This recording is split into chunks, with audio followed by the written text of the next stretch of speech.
En fait, c'est quand je suis branchée sur le réseau TF1, ils doivent déconnecter des trucs. Du coup, pour pas que ça coupe au milieu, je branche quand même à une prise de secteur et je suis à vous. Pas de souci. C'est la preuve que rien ne remplace le présentiel. Mais oui, ça nous manque, mais bon, ça va Est-ce que revenir petit à petit. vous m'entendez Oui, bien? Bon, super. tout est parfait. Ben, rebonjour cette fois, Eh plus ben oui, oui, sereinement. oui, bonjour à tous. Désolée de ce petit cafouillage de départ. Il y a pas de souci, ben, on voit que vous gérez les aléas du direct avec flegme. Je crois que j'ai dit un petit putain tout à l'heure, mais comme on m'entendait pas, tout va bien. Bon, c'est pardonné, c'est oublié. Alors, on est très content de vous accueillir pour ce nouveau numéro de femmes inspirantes. Bah, du coup, je vais commencer par vous demander, en fait, on vous a choisi parce qu'on a trouvé que vous étiez une femme au parcours inspirant. Et donc, quand je vous dis, Anne-Claire, vous êtes une femme inspirante, qu'est-ce que ça vous inspire à vous? Que j'ai été moi-même inspirée par plein de femmes dans mon parcours et que donc c'est sans doute ça qui m'a ouvert, la voie. J'ai pas du tout l'impression d'avoir, dû déplacer des montagnes ou quoi que ce soit, mais je pense que j'ai plus, su saisir des opportunités. Déjà la première femme qui m'a inspirée, c'est ma mère. Oui. Moi j'aime bien me dire que j'ai des parents, 68ards qui, ont participé à mai 68 avec une mère qui a, tout de suite, qui m'a inculqué les valeurs de l'indépendance, tout de suite et qui m'a toujours dit: «Anne-Claire, sois indépendante, dans ta vie évidemment, mais aussi vis-à-vis de ton dans ton couple» et mon père qui était psychologue et qui voyait aussi beaucoup de drames de la vie passer, me disait toujours aussi: «Voilà, il faut pas rester si on est malheureuse. Il faut pouvoir partir et vivre sa vie». Alors évidemment, j'ai eu aussi un exemple de couple très équilibré, très égalitaire, dans toute ma jeunesse et donc je pense que tout ça fait que voilà, j'avais déjà ce prisme-là et puis après, bah, j'ai vu des femmes à la télévision parce que moi je vivais, en Bretagne, dans une commune de 1 200 habitants, donc j'étais vraiment, on s'est on dans ces petites communes, on regarde la télévision, on regarde beaucoup le journal télévisé et donc bah, le dimanche soir, je voyais Anne Sinclair et puis je voyais Claire Chazal aussi d'ailleurs le week-end et puis, je voyais les grands reporters, qui ont bercé toute mon adolescence en fait, hein. Patricia Lémonière, Marine Jacquemin, Naïda Nakad, énormément de femmes étaient visibles à la télévision et donc je pense que je me suis dit que dans le journalisme, il y avait de la place pour les femmes et Mmh. puis il y avait aussi la dimension, grand reporter qui moi m'intéressait parce que, le courage, l'intelligence, le fait de servir de sa tête, et cetera, ce sont des valeurs qu'on associe davantage aux hommes qu'aux femmes, et ça c'est pas juste et donc être grand reporter, je pense pour moi, c'était aussi un accomplissement, me prouver que, voilà, c'était un métier, que j'étais capable de faire et puis mes parents m'ont toujours beaucoup fait voyager et donc du coup, j'avais envie de parcourir la planète, d'aller comprendre, ce qui se passait, ailleurs. Mais voilà, alors je vous le formule aujourd'hui comme ça parce que Oui. année après année, on me pose des questions et que je l'ai sans doute pas formulé comme ça à l'époque, mais avec du recul, voilà, j'ai eu aussi beaucoup d'exemples de femmes inspirantes et donc si j'ai pu, voilà, prendre, à droite à gauche, suffisamment de force de leurs exemples pour arriver à ma place, bah, tant mieux. Et donc, on peut véritablement parler de vocation pour vous? Ouais. C'est-à-dire que vous nous, parliez de ces moments où vous regardez la télé, où vous voyez toutes ces femmes inspirantes. Donc petite fille déjà, vous disiez: «Moi, je veux faire du journalisme, je veux être grand reporter, je veux». C'était très, très ancré depuis longtemps? Ouais, oui, mais moi j'ai été, nourrie par les voyages qu'on faisait avec mes parents en camping-car, on a sillonné l'Europe, du Nord, mes parents, et ma mère d'ailleurs, nous disaient toujours en arrivant quelque part, notre pre la 1re façon de comprendre un pays, c'est d'aller au supermarché et quand vous voyez ce que les gens mangent, ce que les gens achètent, la vie quotidienne des gens, vous entrez vraiment dans cette culture-là et donc c'est vrai que cette envie de voyage et cette envie, moi j'étais nulle en sciences. J'ai eu un moment où je voulais faire Médecins sans frontières, voilà, où j'avais envie de faire de l'humanitaire, mais je pense que j'avais envie de voyager et puis d'aller voir les gens et puis d'essayer de comprendre et de résoudre les problèmes du monde. Bon, j'ai revu mon ambition un peu à la baisse parce que j'ai rien réglé, je pense, mais le fait de relater ce qui se passait était déjà aussi une façon d'en parler et éventuellement de déclencher des choses, de déclencher des dons sur des catastrophes naturelles, etc. Et donc voilà, j'adorais les lettres, j'adorais l'histoire, et donc je me suis dit qu'est-ce que je peux faire avec cette envie de voyager et cet amour des lettres et de l'histoire. Bah, le journalisme est une synthèse parfaite de tout ça. Et donc j'ai passé mon bac scientifique, je suis allée en Hippocagne-Cagne et Mmh. ensuite j'ai fait licence de lettres et maîtrise d'histoire. Et puis j'ai passé les écoles de journalisme et j'ai réussi à entrer à celle de Lille.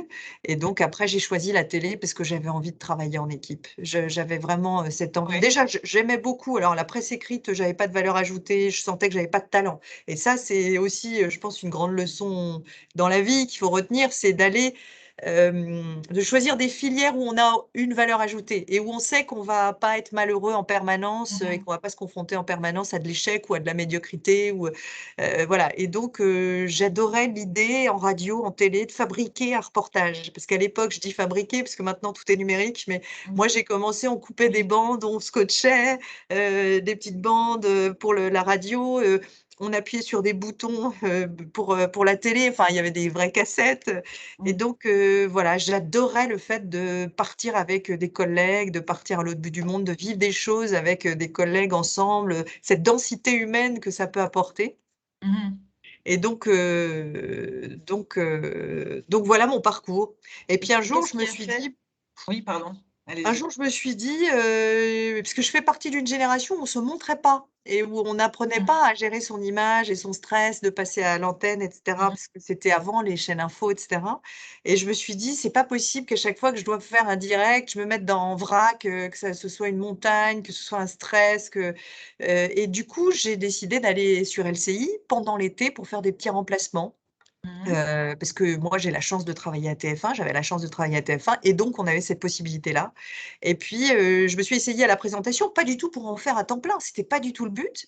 Mmh. C'était vraiment désacraliser le passage à l'antenne, le fait de se voir, et je pense que ça parle à beaucoup de femmes aujourd'hui parce que le fait de faire une présentation, devant des collègues, c'est comme le fait de parler à des millions de téléspectateurs. Le simple fait qu'il y ait, des gens face à Mmh. vous qui Un vous regard regardent, ça posé. peut vous Mmh. mettre dans un état de stress.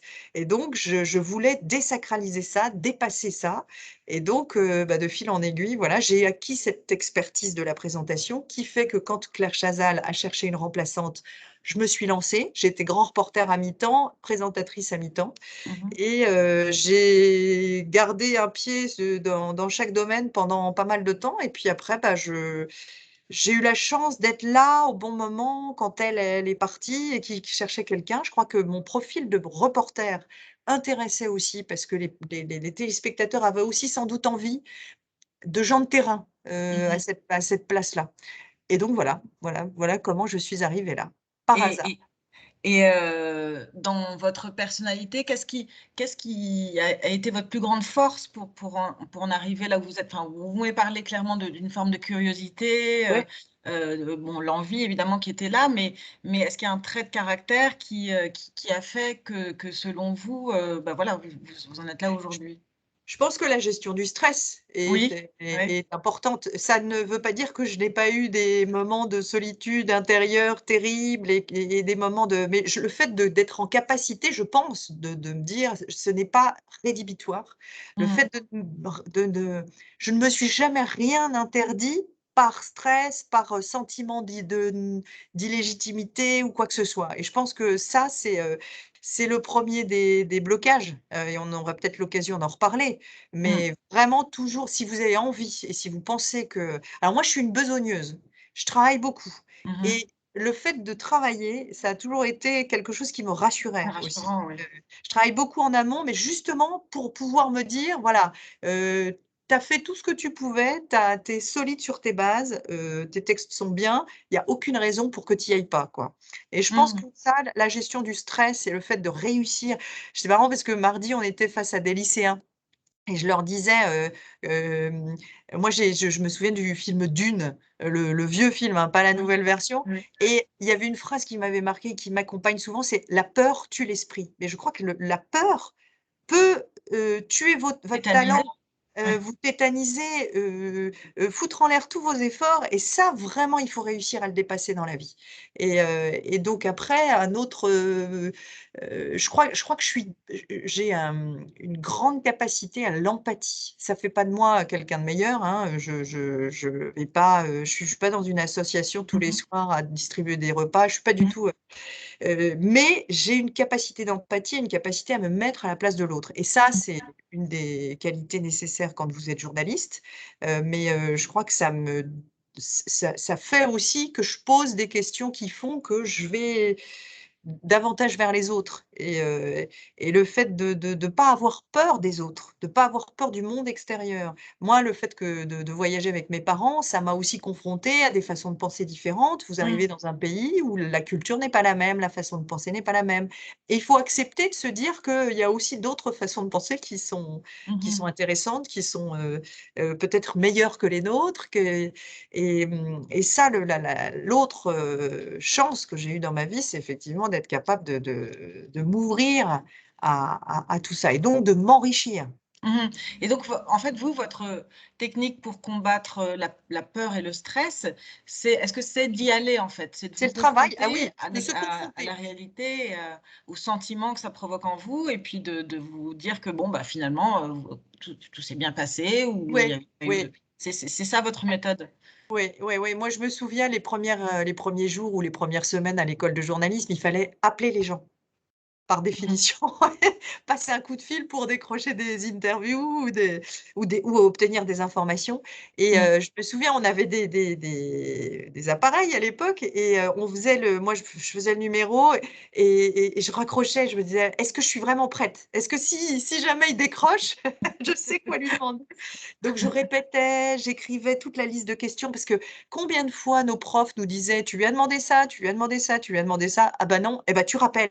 Et là, on disait: «Mais c'est trop la honte de rappeler» et en Mmh. fait, je peux vous dire que vous le faites une fois et après vous préparez votre liste de questions et donc c'est ça, se dire: «C'est horrible, j'aimerais tellement être ailleurs, mais en même temps, au pire, qu'est-ce qui se Mmh. passe? Il est pas là, il décroche pas ou il a pas le temps et il m'envoie, balader. Bon bah Mmh. voilà, Voilà, il y a pas mort c'est d'homme ni de il y a femme. pas mort d'homme», voilà et vous le seul risque que vous pouvez prendre, c'est d'y prendre du plaisir et d'obtenir des choses et donc à ce moment-là, c'est vrai que la chance du métier de journaliste, c'est que vous vous rendez vite compte que, hem, tout le monde se vaut. Je sais pas comment dire. Que vous Mmh. alliez à l'Élysée, interroger un ministre qui sort d'un conseil des ministres ou que vous alliez dans la rue sur une maraude sociale interroger, une femme qui vit sur le trottoir depuis 18 ans, Oui, ils méritent tous que vous leur parliez, normalement oui. et je crois que le fait de pas avoir, hem,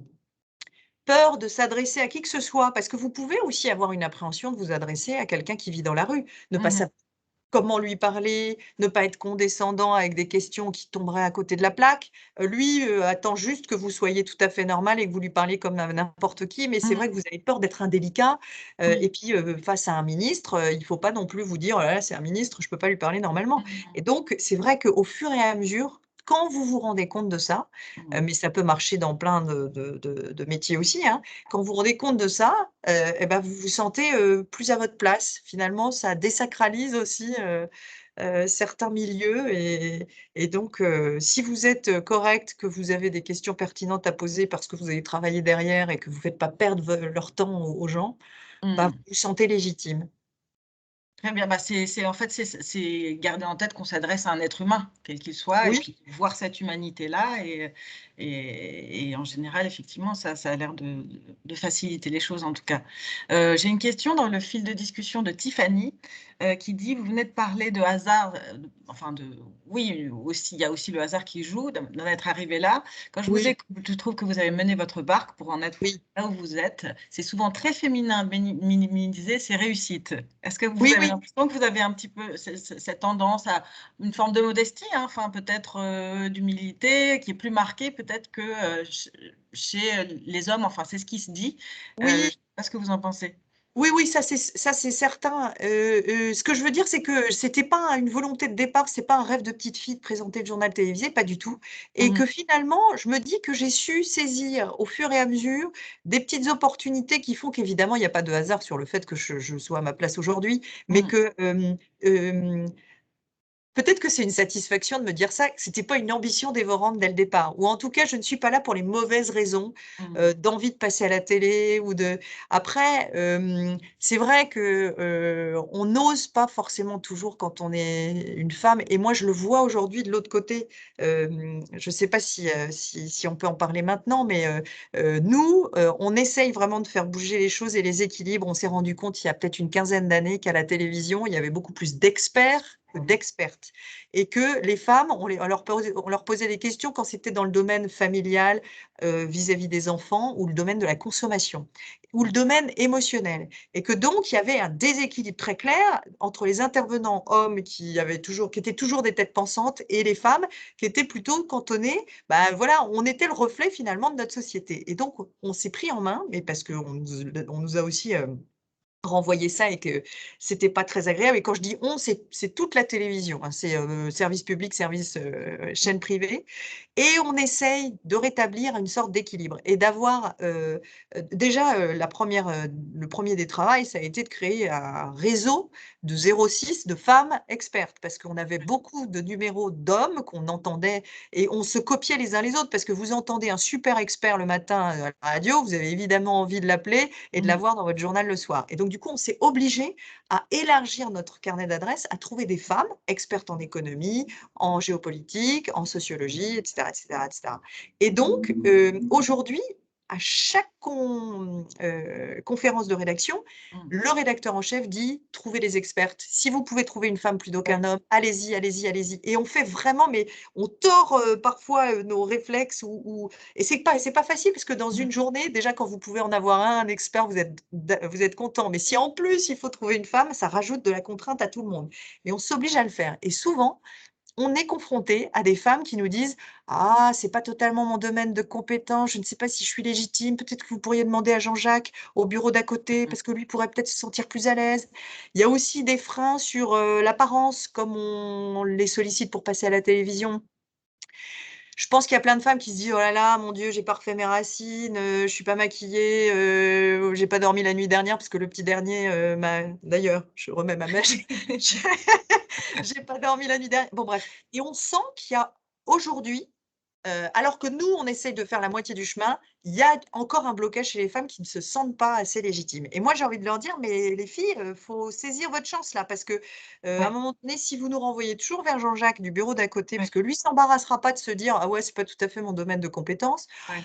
bah, ça marchera pas et donc en fait, si nous, on décide que telle personne a le bon profil parce qu'on a lu, des articles qu'elle a écrits ou voilà, qu'on la sollicite, c'est qu'on Mhm. pense qu'elle est capable de répondre à une question qui, somme toute, une question très large parce on fait des reportages qui sont des reportages courts, donc on va pas rentrer dans les détails de subtilité qui feraient qu'effectivement, elle a pas fait la bonne thèse ou que voilà, on sait que si on la sollicite, elle peut le faire. Et donc, c'est vrai que chez les femmes, il y a ce sentiment, peut-être effectivement, vous avez raison, d'humilité parce que, bah, on nous a jamais non plus laissé tellement, de place pour se prendre pour qui on n'était pas.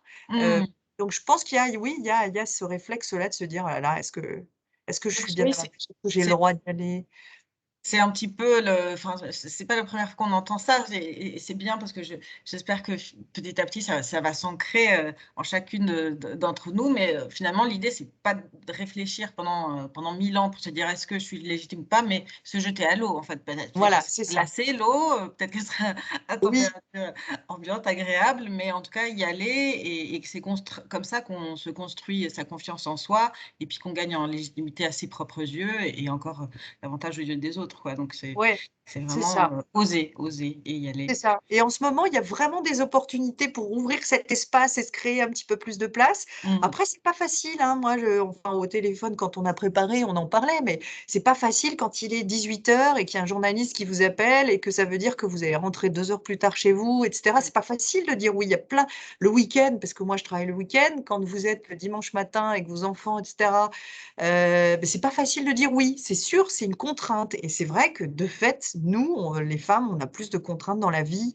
à côté que les hommes, encore aujourd'hui et moi je vois bien, je suis d'une génération, je pense que j'ai un mari qui pense qu'il est très souple à ce niveau-là et qu'il est évidemment pour l'égalité et cetera. N'empêche que, les 40-50 ans, on est dans une génération où on a encore des blocages inconscients. Hem, Où on pense qu'effectivement, on a fait le plus difficile en termes de combat parce que c'était nos mères qui ont acquis les droits et cetera. On Mmh. a les droits aujourd'hui, mais on n'a pas encore la totale liberté d'en profiter pleinement. Ça veut dire que pour vous, réussir, c'est aussi le risque, enfin, qu'il y a une forme de sacrifice quelque part qu'il faut accepter, de De faire? fait l'équilibre parfait n'existait pas. Alors Oui. après, c'est à chacune doit mettre, ses limites. Je sais que, moi j'ai des collègues qui à un moment donné nous disent, «Il faut que je retourne à des horaires plus simples parce que ma fille, elle est en CM2, Mmh. je suis pas là le soir pour la suivre sur les devoirs. Mmh. Manifestement, il y a pas de solution à la maison et donc tant pis». Je mets entre parenthèses pendant quelques années, Mmh. ma vie professionnelle. Ça ne veut pas dire qu'on lui retrouve pas, une place intéressante, mais Ouais. c'est tout l'intérêt de vivre aussi dans des grands groupes. C'est que je pense que les grands groupes, ils ont pris conscience, de cette nécessité Mmh. d'accompagner ça et que ça ne soit pas juste une sanction quand à un moment donné, une femme dit: «Bon, bah, à la maison, c'est pas possible, il faut que je me ménage un peu plus de temps» et c'est Mmh. vrai qu'à TF1, par exemple, il y a eu une grosse, enfin, c'est pas pour prêcher pour ma paroisse, mais je parle que de ce que je connais. Par Mmh. exemple, les femmes, enceintes qui partent en congé maternité sont forcément augmentées l'année où elles accouchent. Parce qu'on s'est rendu compte elles l'étaient tellement pas qu'à Ouais, un moment donné, il faut rétablir. la direction a décidé de faire l'inverse. C'est-à-dire qu'il y a forcément une augmentation l'année où vous êtes le moins là finalement, mais où, c'est pour la bonne cause et donc on vous augmente cette année-là C'est une et bonne idée. beh, oui, c'est une bonne idée. Mais alors cela dit, je suis pas sûre que TF1 soit la seule, à faire ça, hein, parce que, on avait fait des conférences avec d'autres boîtes. Mmh mh. Peut-être qu'à la SNCF, c'est pas le cas? Alors, je n'ai pas entendu parler d'augmentation salariale au moment de à l'année de la grossesse. mais ça peut se proposer.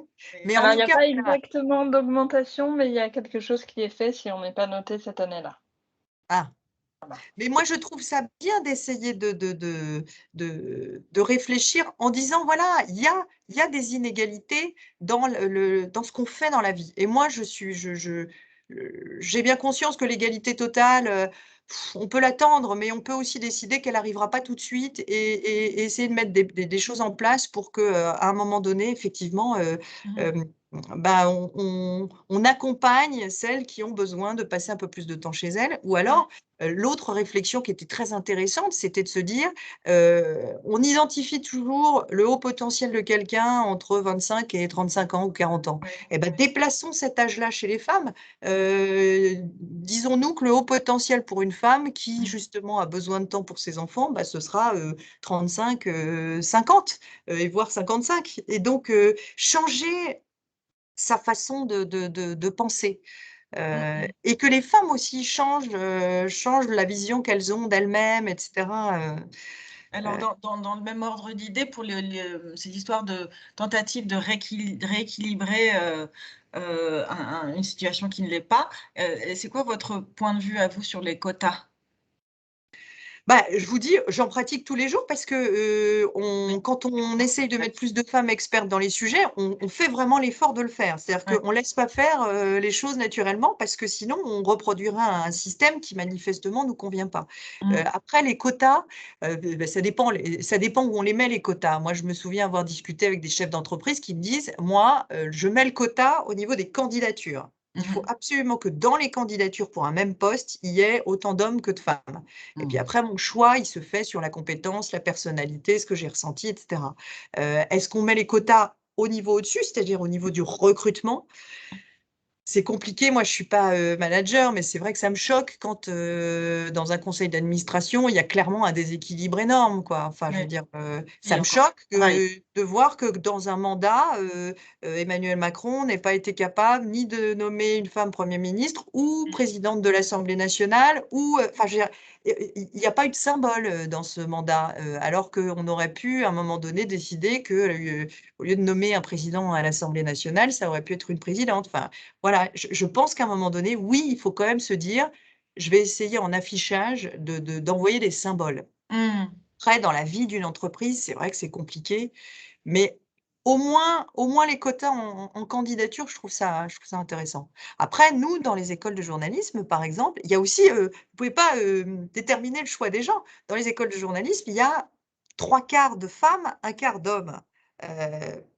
C'est comme dans les, secteurs scientifiques, il y a Oui, beaucoup plus d'hommes que de femmes et on se rend compte en plus que les femmes, là où les filles, renoncent en plus à choisir les maths. C'est-à-dire qu'on en oui. parle depuis des années, on fait tout pour que ça s'améliore et en fait ça régresse. C'est compliqué. Donc Mais est-ce que justement, il y a, enfin, vous disiez à l'instant qu'il y avait plus de femmes au départ, mais est-ce qu'il y a un problème aussi une forme de plafond de verre? Et il y a les postes de responsabilité dans les médias sont occupés à égalité par les hommes et les femmes, ou il y a encore non, plus pas d'hommes? du tout, parce que quand on arrive plus nombreuses à la porte des chaînes, ça se traduit pas, dans la hiérarchie Ouais. et moi, j'ai eu la chance d'arriver à TF1, c'était une femme, enfin, que il y a eu une femme, qui a chapeauté l'information, qui s'appelait Catherine Nel, qui est partie à France Inter maintenant. Il y avait des femmes grands reporters, il y avait des femmes, chefs de service et il y avait ce souci-là. Après, on sent que c'est un équilibre fragile, c'est-à-dire que dès qu'il y a eu un changement de génération, il Mhm. peut aussi y avoir, un déséquilibre qui se recrée très vite Mhm. parce que, ma génération, on a fait des enfants très tard, ce qui n'est pas le cas de la génération d'après moi et Mhm. dès qu'il y a des enfants, c'est vrai que, quand vous êtes grand reporter et que vous avez des enfants, c'est très compliqué et donc du coup, là, il a fallu, après moi, vraiment, rééquilibrer et de façon très volontaire, remettre des femmes dans des postes clés parce que, les choses ne s'étaient pas faites naturellement de ce fait-là, donc il faut être en vigilance en permanence. Moi, je trouve que le fait de dire, sur une liste électorale, il faut autant d'hommes que de femmes, c'est très, très bien parce que sur le nombre, Oui. ça n'a rien à voir avec le recrutement d'une personne à un poste bien spécifique pour des compétences bien spécifiques. Vous êtes quand même capable de trouver pour, des législatives ou pour des municipales, autant de femmes que d'hommes, à proposer aux électeurs. Ça, pour le coup, sur le nombre, c'est pour moi pas négociable et ce serait, lunaire de revenir en arrière, quoi. Mmh. Et alors, toujours pour, le fonctionnement un petit peu du monde des médias, Gaëlle pose une question, est-ce que le milieu du journalisme est un milieu sexiste? TF1 peut avoir une image conservatrice, voire patriarcale avec les scandales autour de PPDA. Comment s'en sortir en tant que professionnel dans cet environnement? Très bien. Mmh.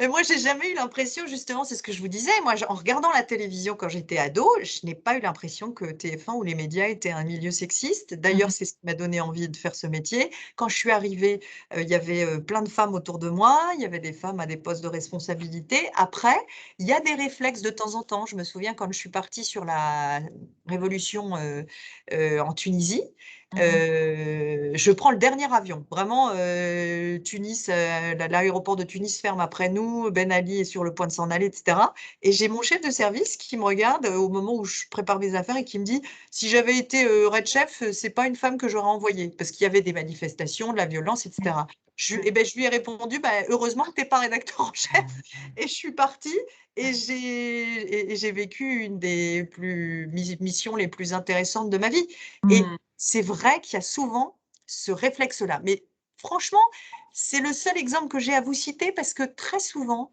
on sait par définition que les équipes mixtes sont les meilleures. C'est-à-dire que vous ne savez jamais si le fait d'être une femme ou un homme va vous servir ou vous desservir. Parfois, ça vous dessert d'être une femme parce que vous tombez sur des checkpoints dans des pays où on n'a pas envie de parler à une femme, où la femme ne représente pas la prise de décision, et cetera. Donc vous vous mettez en retrait au profit de votre collègue caméraman ou preneur de son qui va prendre en charge la négociation. Puis Mmh. parfois, le fait d'être une femme va faire baisser la tension face à Mmh. des gens qui sont très énervés, qui ont peut-être pris des substances et Mmh. qui ont un flingue dans la main et là, le fait d'être une femme, ça va faire suffisamment retomber la tension pour pouvoir partir, pour pouvoir s'extirper d'une situation. Mmh. Ça peut aussi, grandement faciliter les interviews, face à des gens en détresse parce qu'on véhicule quand même cette image encore, de douceur, de maternité, de bienveillance et tant mieux, à la limite. Moi, je me suis on me demande souvent: «Est-ce que vous faites de l'information comme un homme ou est-ce que vous faites des reportages comme un homme ou est-ce que ce serait différent?» Moi, je vois pas la différence. Je me pense pas femme ou homme, je pense que j'ai le même cerveau que n'importe qui et que j'ai Mmh. la sensibilité qui est liée à mon histoire, mais je me suis jamais sentie, dans ma tête en tout cas, ou femme ou homme, jamais et je pense que, il faut, parfois, oui, encore une fois, ce que vous renvoyez aux autres est un atout ou un inconvénient. Bah, voilà, c'est comme ça dans la vie et il faut, et nous, vraiment, on est ce laboratoire-là qui prouve que, le nouveau féminisme qui se consiste à exclure les hommes ou à vouloir les changer et cetera, c'est pas le mien, en fait, parce qu'encore une fois, moi, je me suis toujours dit qu'on pouvait jamais savoir si ça allait nous servir ou nous desservir à l'avance. Après, Mmh. par rapport à la question qui était posée sur le sexisme, sur le les affaires de PPDA, de Mmh. Nicolas Hulot et cetera et de cette Mmh. dimension-là, Oui. moi, j'ai vécu cette période parce que je suis rentrée à TF1, il était encore en poste, PPDA. Mmh. C'est vrai que jamais je me suis doutée. On Mmh. savait que c'était un dragueur, on savait qu'il invitait des jeunes journalistes ou des femmes de l'extérieur à venir voir son journal, et cetera Mmh. et on savait, que c'était de la drague, enfin, je veux dire, mais jamais, jamais, jamais j'ai entendu quoi que ce soit où je ne me suis dit: «Il y a quelque chose qui tombe sous le coup de la loi». Jamais et d'ailleurs, bon, vous imaginez bien que toutes ces histoires qui sortent, ça nous a bousculés en Oui, interne. On oui, en a discuté entre nous en se disant: oui. «Mais toi, tu as entendu parler d'un viol, de harcèlement, de» Mmh. c c jamais on s'est douté de ça. Alors, c'est qu'il y a quelque chose qui a pas marché. C'est que les femmes qui ont vécu ça, si elles l'ont vraiment vécu, elles n'ont pas senti qu'il y avait une écoute, dans le reste de la rédaction, qu'il y avait pas de protection possible, moi, je n'ai jamais eu à subir ça. Mmh. Jamais je me suis dit: «Tiens là, il y a» j'ai senti du sexisme si quand, effectivement il s'agissait de choisir, tel ou tel profil pour partir sur des terrains compliqués et cetera. Ça, je l'ai senti, mais jamais je me suis dit, «Faut que je couche pour continuer à travailler». Jamais, Oui. jamais, jamais. Après, est-ce que c'est ce que je dégage qui fait que de toute façon, je ne sais pas. Je me dis qu'il faut aussi dans ce contexte-là se dire qu'il y a des sales cons, mais Mmh. qu'il faut aussi qu'on éduque nos filles et je pense que moi j'éduquerai la mienne comme ça en lui disant: «Parce qu'on peut pas supprimer les sales cons, il faut que toi tu arrives à identifier aussi les petites alertes, les situations qui font que tu vas peut-être te retrouver dans une situation où tu te sentiras coincé et fais au maximum l'effort d'identifier ces moments-là. Ça réglera pas le problème des viols, de la contrainte et de ces choses-là. Mais voilà et n'aie jamais peur d'en parler à tes collègues ou à ta supérieure hiérarchique. Va voir une femme si tu préfères aller voir une femme qu'un homme. Je pense qu'aujourd'hui dans les entreprises, on a mis en place des relais, des personnes identifiées qui font que, je pense que ça ne se passerait plus. Mais oui, c'est sûr que le fait de l'avoir vécu de près, de l'intérieur et ne pas avoir perçu cette dimension traumatisante, et puis judiciaire, enfin, ça, c'est quelque chose qui nous a beaucoup, questionnés. Mais Mmh. voilà, je me dis, voilà, comme on peut pas, tout changer, il y a aussi une part qui nous revient. C'est comme ce que je disais tout à l'heure quand je disais: «On sollicite les femmes, il faut qu'elles saisissent notre main tendue pour, prendre leur place, la place qui leur est due à l'antenne, dans la vie et cetera» et je pense que Mmh. là, il y a aussi cette dimension-là et encore une fois, ça ne je ne suis pas du tout en train de dédouaner le comportement des hommes en face. Je me dis juste entre un traumatisme qui est terrible et qui peut foutre en l'air une vie et Mmh. le fait de se dire à l'avance, voilà, je vais essayer d'identifier les situations, voilà, le pas de trop qui fait que je vais me retrouver dans une situation compliquée. Il y a aussi cet, apprentissage-là Oui, en à fait, c'est faire 2 chez les gens. avancées, de en collective, en fait, c'est celle de la société, et puis aussi l'individu qui doit faire en sorte d'être préparé, Après, il y a quand il y a du chantage à l'emploi, c'est épouvantable. Et là, pour le coup, il faut effectivement pouvoir, dans certaines entreprises, on a fait des reportages sur des caissières qui travaillent à mi-temps, qui sont très précaires et à qui on fait du chantage à l'emploi alors qu'elles sont mères célibataires. Ça, c'est des situations, ça concerne évidemment pas tout ce que je viens de dire parce que moi, j'ai eu la chance d'être dans un environnement et d'avoir les armes aussi. Encore une fois, ma mère et mon père m'ont toujours élevée dans cette perspective-là de défendre ou en tout cas d'être autonome. J'ai eu cette chance-là. Mais justement, je trouve que dans l'éducation, il faut investir beaucoup aussi dans l'éducation sur ces questions-là. Et vous, justement, dans la façon dont vous éduquez votre petite fille, est-ce que vous essayez comment est-ce que vous essayez de faire passer tout ça, ou est-ce que peut-être c'est trop tôt encore J'espère que je lui donne un bon exemple au quotidien. Oui. C'est-à-dire que c'est tout ce qu'elle voit, toutes nos conversations avec le papa, tout le partage des tâches, tout ça, c'est pas forcément quelque chose dont on parle de façon consciente, c'est ce qu'on renvoie aussi. Et moi, je sais que mes parents ont toujours renvoyé cette espèce d'égalité, alors que ma mère faisait la cuisine et mon père le ménage, je vous rassure, ils partageaient pas tout, mais il y a toujours eu un respect dans les prises de décision importantes, etc. J'espère que moi, je renvoie ça à ma fille. Et puis après, je lui apprends à être heureuse surtout, parce que je me dis qu'il y a évidemment tout ce qu'on peut pas gérer dans la vie, tout ce qui nous tombe dessus et qu'on n'a pas choisi. Et sur la partie qui nous incombe, je crois que le bonheur est une décision à un moment donné. Et là, en ce moment, je suis en train de lui apprendre la notion de verre à moitié vide et verre à moitié plein. C'est compliqué à comprendre quand on a 6 ans et demi, mais j'essaye de lui expliquer qu'il y a aussi une question de regard et que on peut aussi décider à un moment donné de voir les choses dans tout ce qu'elles ont de positif et pas forcément de négatif. Bon, ça, c'est des questions de nature aussi, on ne choisit pas toujours, mais sur Exercice. alors moi j'ai des neveux et nièces et c'est vrai qu'avec ma sœur, on est choqués quand par exemple on entend nos filles dire oui, les garçons ils jouent au football, alors on n'a pas le droit d'aller dans la cour ou dans cet endroit-là, ou est-ce que tu voudrais être présidente de la République? Mais c'est que pour les garçons, président de la République. Alors voilà, ça c'est des trucs, on se dit zut, qu'est-ce qu'on a raté? Qu'est-ce qu'on a raté et qui fait que les petites filles d'aujourd'hui, en 2022, ont encore ces réflexes-là dans les cours de récré? Mais elles aiment le rose et on a tout fait pour qu'elles n'aiment pas le rose. C'est comme ça. Puis à un moment donné, vous ne savez pas pourquoi elles détestent le rose, parce qu'elles ont finalement compris que il y avait quand même un problème avec le rose et le bleu et que c'est Oui, c'est quelque chose qui évolue, mais ce retour sur le rose, c'est pas la première fois que je l'entends, des parents mais qui sont oui, désespérés, qui ont tout fait pour que mais ouais, pour lui acheter du vert ou comme ça. et non, c'est le rose qu'elles veulent. Bon, voilà, mais bon, voilà, à chaque fois qu'on est face à une situation ou qu'on entend une réflexion qui nous dit: «Zut, c'est pas encore en place», ouais, il faut être vigilant et prendre le temps de l'expliquer. J'ai une autre question autour du journalisme, toujours de Gaël, qui demande: est-ce que le milieu du alors non, ça on l'a déjà lu. C'était plus par rapport à vos opinions. Enfin, est-ce que nos opinions personnelles féministes peuvent nous titiller ou nous tenter pour orienter nos questions qui dérangent, comme par exemple face à Gérald Darmanin?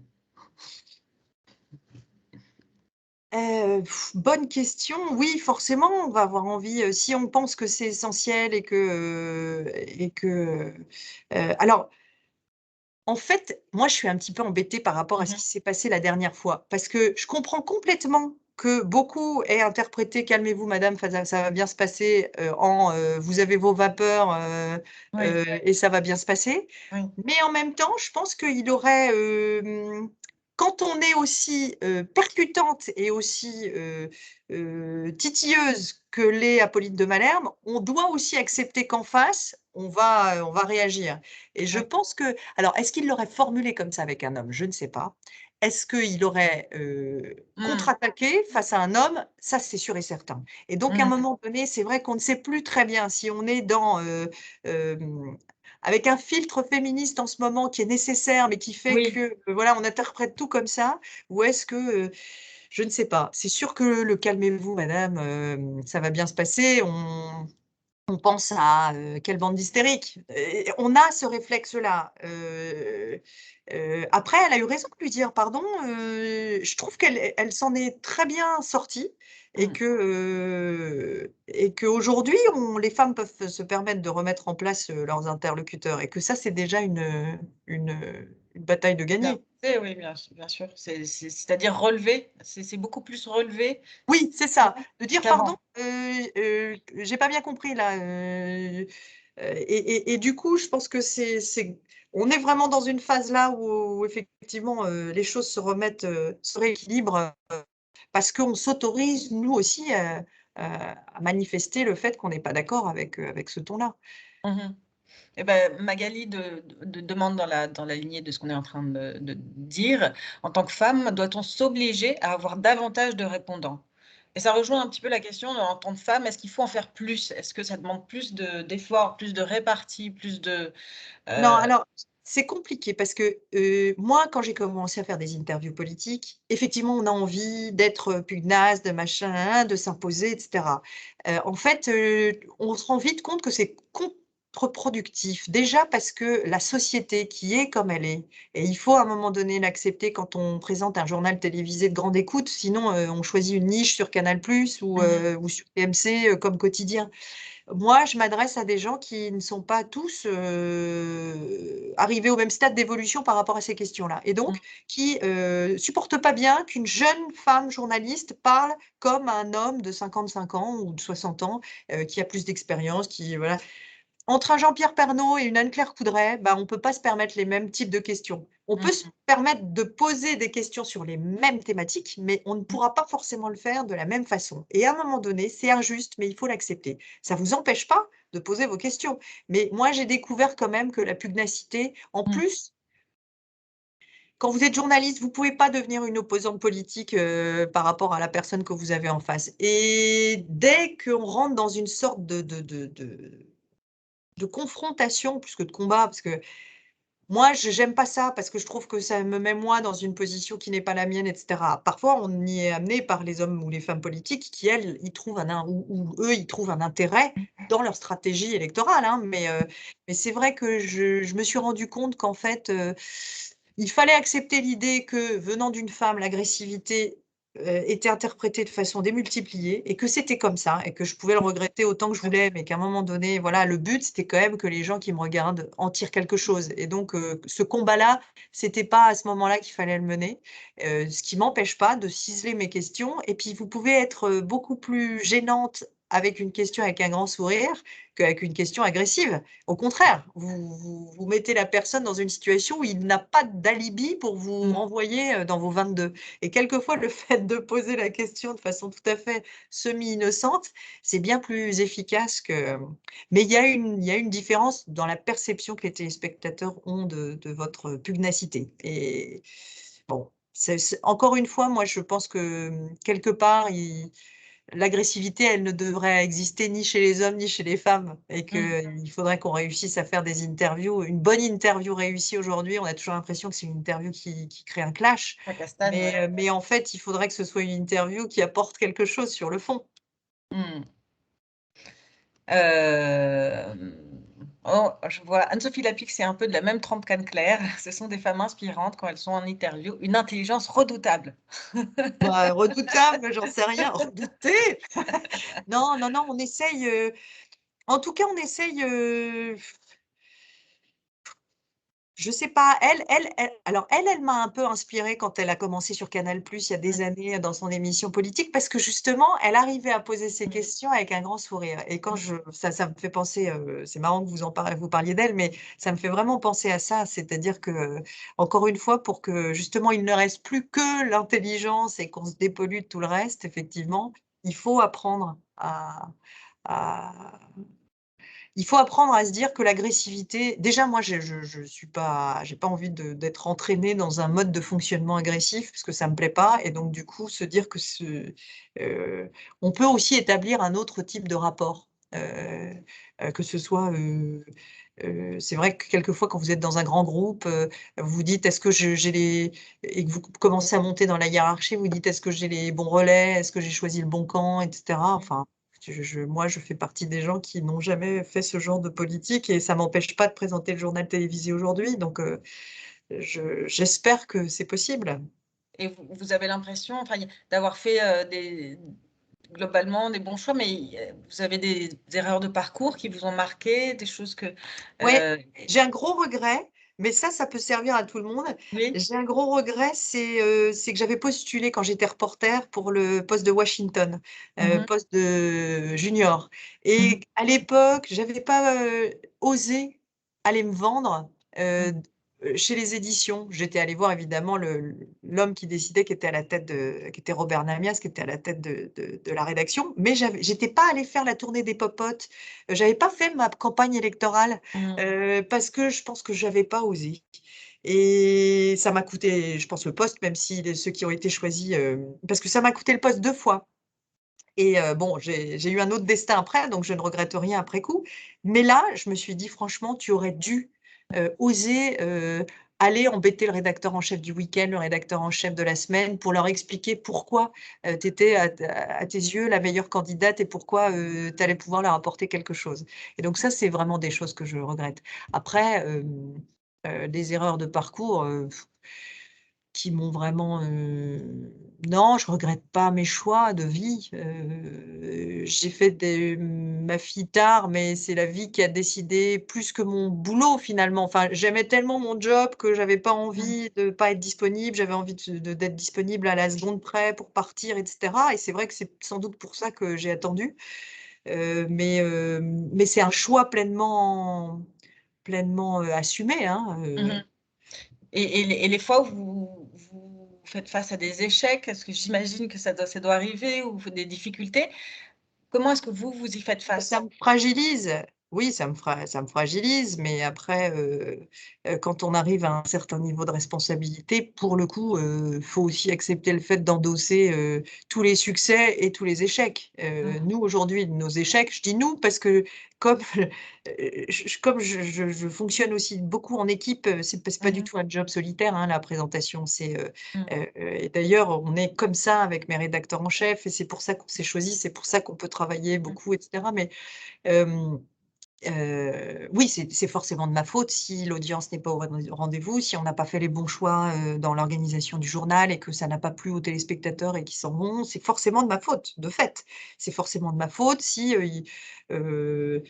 en plus, je fais un métier qui engage ma personne, entièrement, c'est-à-dire que les gens, ils viennent s'ils vous trouvent compétente, s'ils aiment bien la façon dont vous travaillez, mais si votre tête leur revient et donc c'est vrai que c'est compliqué de l'image à gérer et encore plus pour une femme parce que dans nos sociétés, on a forcément, heu, on arrive forcément à la maturité avant les hommes et la maturité veut pas forcément dire, chevelure, poivre et sel, charme de la cinquantaine et cetera. Enfin, c'est de moins en moins vrai, mais c'est quand même comme ça dans la société et donc c'est vrai que, heu, heu, forcément, ce travail de l'image n'a pas toujours été une réussite pour moi, parce que Mmh. ça a été quasiment ce qui a été le plus compliqué quand je suis arrivée à la présentation. Trouver une garde-robe, ne pas se vieillir, mais ne pas être complètement à côté de la plaque, être dans la solennité, mais être moderne, trouver la bonne coiffure, trouver le bon maquillage, trouver le bon je pense pas que Gilles Boulot, avec qui j'en ai jamais parlé, se soit posé toutes ces Ouais. milliards de questions-là. Après, c'est un atout aussi. Moi, j'ai appris, je venais du terrain, je me disais: «Mais attends, je vais pas passer, 1 heure de mon temps à me coiffer, à me maquiller, il faudrait que je puisse travailler sur mes textes plutôt». Mmh mh. Enfin, Mmh. franchement, Et en fait, j'ai appris que ça faisait partie aussi du message et que, ça faisait partie de ma force. Il y a plein de gens qui me disent, «Avec mon mari, quand pendant le générique, on parie sur la couleur de votre robe». Et ben, au départ, ça m'aurait horrifiée et aujourd'hui, je trouve ça hyper sympa et je trouve que c'est une façon de rentrer en contact aussi avec les gens en face. Et ben oui, que les gens m'écrivent des lettres plus sur, la couleur de mes chaussures que sur ce que je vais leur raconter, c'est pas grave. C'est pas grave parce que je sais que de toute façon, les chaussures, c'est une porte d'entrée aussi pour les amener à regarder le journal télévisé de ça. Je parle des chaussures parce que maintenant on monte nos chaussures et donc du coup, il y a des gens qui nous demandent, les marques, les machins et tout. Mais au début, j'aurais trouvé ça accessoire et presque enfermant. Oui. Heu dans ma fé ou dans ma condition de femme et en fait, je me dis: «Mais c'est un atout». C'est un atout par rapport à un homme qui va devoir porter un costume, bleu marine ou noir, 1 jour sur 2. Et bah, oui, c'est une façon de rentrer en contact, d'être identifié aussi par les gens et moi, ce dont j'ai envie, c'est que les gens m'identifient, mais pas pour, ma personne, mais parce qu'ils pour leur donner envie d'écouter mes lancements, de regarder les reportages de la rédaction et cetera et cetera. Et Donc, donc Gaëlle a parlé d'injonction à la beauté. Vous ne le vivez pas comme ça, en fait. non, non, parce qu'on n'est pas, on n'est pas, c'est pas une dictature de la beauté, c'est une dictature de la solennité. C'est-à-dire que c'est un contrat de confiance avec les gens. Le journal télévisé, c'est une grand-messe et quand j'ai fait des écarts, de fantaisie et ben, les gens, ils ont pas aimé et à un moment donné, je comprends parce que le journal télévisé, on veut une veste bien coupée, de la sobriété, tout ce qui est, trop clinquant prend trop de place. C'est comme quand vous allez chez quelqu'un le soir, vous vous habillez un peu mieux parce que, vous voulez lui montrer que, son dîner, il est important. Ou le dimanche midi, on prenait l'habitude d'aller à la messe, en s'habillant bien, bah, voilà et bah, le journal télévisé, c'est pareil. Pour montrer aux téléspectateurs que, on les respecte et que c'est un moment important et solennel, ben, il faut bien s'habiller. Heu, après, on parlait du maquillage l'autre jour, mais la tendance, elle est plutôt à en mettre de moins en moins, à cacher de moins en moins ses rides, à avoir de plus en plus de reflets ou de relief, Oui. heu, moi, de toute façon, j'ai aucun problème avec le fait de vieillir pour l'instant. Alors je le dis parce que j'ai que 45 ans et peut-être que dans 15 ans, on en reparlera, on vit peut-être pas les mêmes choses, mais pour l'instant, j'ai l'outrecuidance de me dire que c'est pas quelque chose qui me pose problème. On approche de la fin de l'interview. On a toujours une petite session, qui s'intitule «Et si?» et donc, et si vous étiez un homme pendant 24 heures, qu'est-ce que vous feriez? Qu'est-ce que vous Mais auriez envie d'expérimenter? j'ai essayé d'y réfléchir, mais en fait, Non, je bah, ça ne en fait, m'intéresse j'ai pas. tellement je vais vous dire, j'ai tellement eu l'impression dans ma vie, de réfléchir, aussi bien comme un homme que comme une femme. J'ai jamais vu, hem, ma vie à travers le fait que je sois une femme ou un homme, ou que je ne sois pas un homme. Et donc du coup, j'ai pas tellement, l'envie d'expérimenter ça. Je m'en fiche un petit peu. J'ai pas l'impression d'avoir, eu des choses que je ne pouvais pas faire parce que j'étais pas un homme. Aller dans certains endroits. S'il y a une Ah, chose, c'est que je rêvais d'aller, visiter les monastères, orthodoxes, dans le nord de la Grèce, ouais, et vous ne pouvez le mont Athos est fermé aux femmes. Ça m'embête. Des lieux qui sont fermés aux femmes. Il y a certains cercles à Paris, des cercles, des clubs, ouais. fermés aux femmes, par exemple. Ça m'intéresserait, mais j'ai presque plus envie d'y aller en tant que femme pour leur dire: «Je ne suis pas d'accord avec Mmh. le fait que vous m'excluiez», que de Mmh. l'expérimenter en tant qu'homme. C'est l'interdiction qui me gêne. Mmh.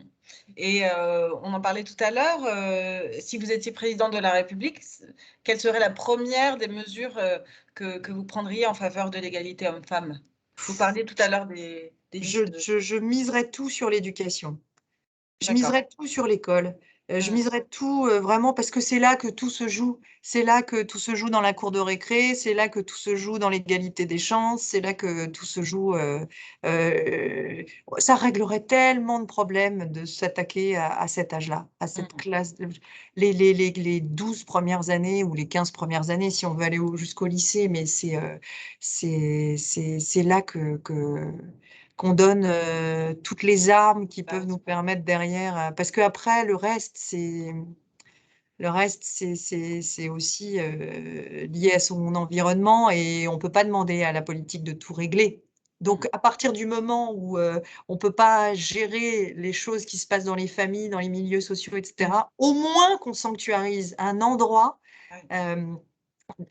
accompagner les enfants après l'école quand ils ne peuvent pas le faire chez eux, ou quand ils n'ont pas l'aide nécessaire chez eux derrière. Enfin, voilà, c'est vraiment ça. Et je suis étonnée que ce soit pas plus présent, parce que, enfin, moi, je fais partie d'une association et je suis marraine d'une association qui scolarise les petites filles au Cambodge.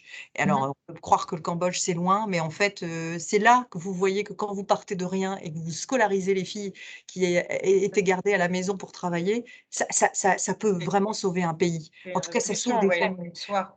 Et ces petites filles qui sont rentrées en CP, elles sont aujourd'hui à la fac, parce que cette association-là, elle a 15 ans.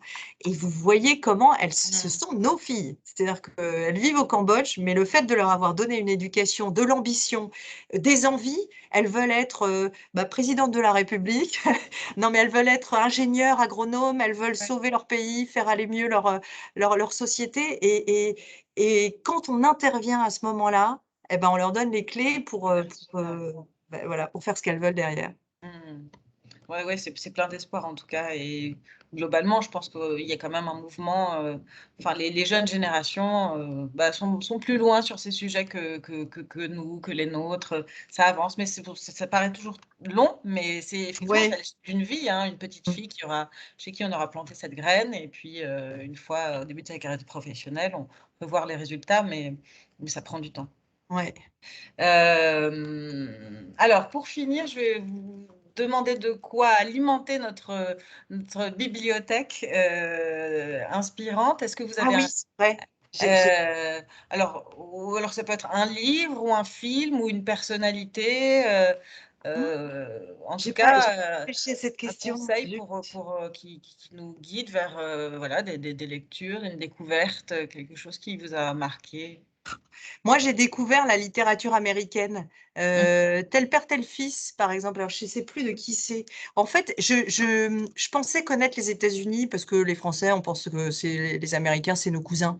Et en fait, c'est tout sauf nos cousins, en fait. C'est nos cousins lointains, mais qui ont un mode de fonctionnement très différent. Et c'est vrai que j'ai commencé à lire beaucoup sur la littérature américaine sur le siècle dernier, le 19e, le 20e siècle.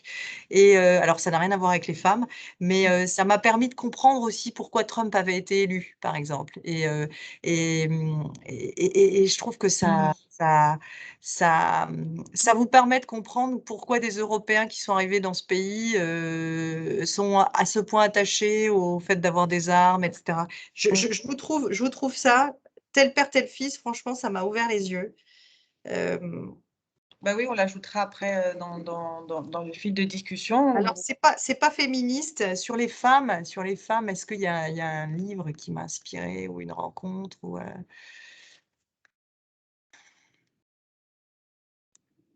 qu'est-ce qui ça vient jamais quand c'est nécessaire. Non, c'est pas grave si vous avez déjà eu un titre. Là, on note tel père, tel fils. Attendez, je vais vous trouver le livre. Je vais vous trouver l'auteur. Et moi, j'en profite pour vous dire que vous avez plein de remerciements. Tout le monde a trouvé cette C'est idée moi qui vous passionnante. remercie. Alors, c'est pas tel père, tel fils. Il faut que il y a père et fils dedans, mais je suis très, très nulle. En fait, j'ai un problème dans la vie, c'est que je ne retiens pas les noms propres.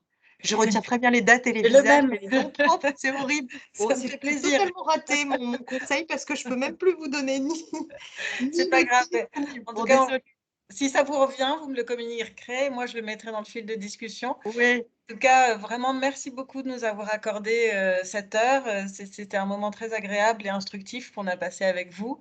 Et puis, Merci à vous de m'avoir désignée comme femme inspirante parce que le fait de voir une femme au journal télévisé, ça fait aussi partie, encore une fois, de ce qui peut inspirer les petites filles. En tout cas, moi, ça m'a beaucoup inspiré de voir des femmes à la télé. Et je me souviens, je finis par une petite anecdote parce que quand j'ai commencé ma carrière, c'était le début de Ni pute ni soumise, le mouvement Ni pute ni soumise. Je ne sais pas si vous voyez, c'était les filles dans les banlieues qui Et j'avais rencontré une de ces filles-là qui m'avait dit: «Mais moi, j'ai commencé à me dire que c'était pas possible de vivre comme je vivais quand j'ai commencé à regarder la télé, à voir des feuilletons où les femmes travaillaient, vivaient seules dans leur appartement, portaient des jupes, courtes si ça les chantait ça leur chantait, et cetera.